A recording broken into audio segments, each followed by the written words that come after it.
স্বপন ভাইয়া, এই যে আপনার জন্য দিলখুশ আজিয়া তৈরি করে দিয়েছি, যেটার মধ্যে রয়েছে অনেক পটাশিয়াম এবং হেলদি শরীরের জন্য অনেক ভালো একটা খাবার, যেটার মধ্যে কোনো কেমিক্যাল নেই, সব হেলদি জাতীয় প্রোডাক্ট নিয়ে আমি এখানে শরবতটা বানিয়ে দিই। এরকম আমি এখন দিচ্ছি যেটা ওর অনেক সুস্বাদু, যেটা হালাল সার্টিফিকেট এখানে লেখা আছে এবং অনেক সুস্বাদু এখানে।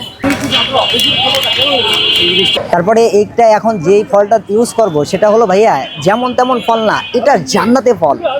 আর এই ফলের ব্যাপারে অনেক হয়েছে যে এগুলোর কেজি 1600-1700 টাকা নিতে পারে। এগুলো আপনারা যাচাই করলে দেখতে পারবেন।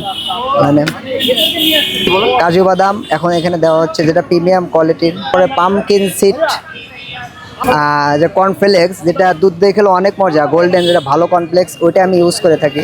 জাফরান, অনেকে এটা সাফরান বা জাফরান বলে থাকে। মধু দিচ্ছি ভাইয়া, মধুর মধ্যে রয়েছে মানুষের শিফা।